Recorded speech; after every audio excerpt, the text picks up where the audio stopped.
All right, Nate, did you get your man? We did.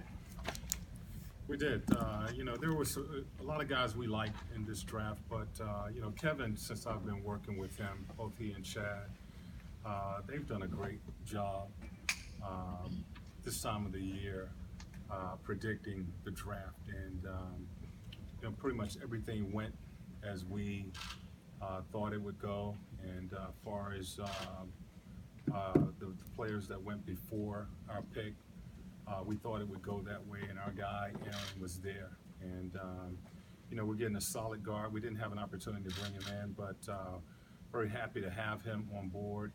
Solid guard, high basketball IQ, two-way player. We do get another UCLA guy with us, but just a solid guard that we feel is going to fit into the culture of this team. Specifically, his game. What stood out to you about his game? Well, he's a two-way player. He's a guy that plays both ends of the floor, high basketball IQ at that point guard position. He's fearless. He's a tough guy. He prides himself off of playing on the defensive end of the floor, and he comes from a basketball family. Both of his brothers have had successful careers in the NBA. And we just feel that he is a talent. He was the guy that we had on the top of our board. Nate, it's still early, and you just made the pick, but how do you plan to work him into the system that you have now with the guards that you have? How do you plan to play him? Well, we're still early. I mean, we got to go into free agency. We still have another pick.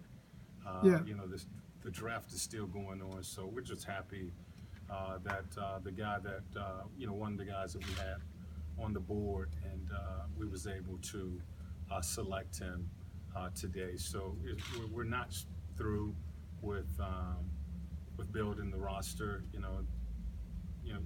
We still have free agency coming up, and a lot of things are going to be happening in the next week or two, and certainly in the month of July. But as far as tonight, we got the guy that we wanted. Nate, were you worried that he would go before 23?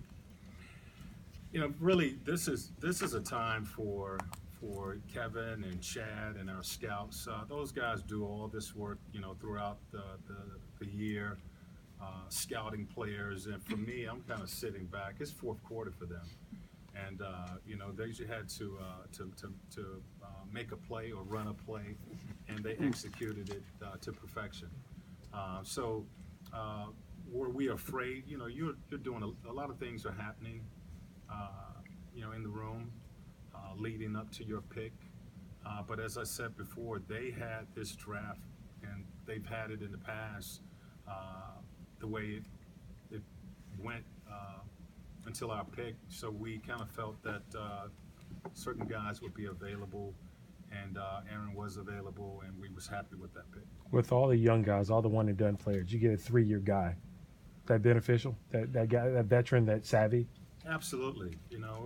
From what I've heard, we didn't have the opportunity to bring him in, but he's a leader, a 3-year guy, as I mentioned.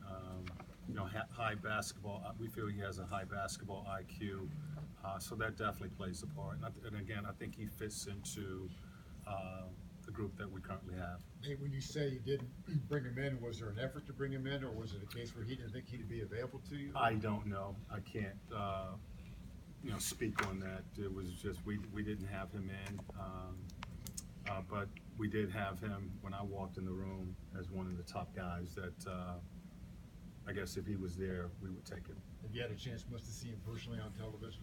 I've seen him play a couple times, not much. How big was the defensive part? Because you hear a lot of these guys coming in, especially the early guys, the one and dones, the defense part is usually lagging. But when you get to guys like Aaron, who's been in 3 years, they're usually more defensively responsible. Is that a necessary component in your eyes in terms of your 23rd pick that you want to be able to defend? Well, I think at the 23rd pick, you're taking really the best talent. We want to try to bring in two-way players. Guys that are going to play on both ends of the floor. And when you get to that pick, a lot of things can happen. And really things felt the way we thought they would. And with we was able to get our guy, and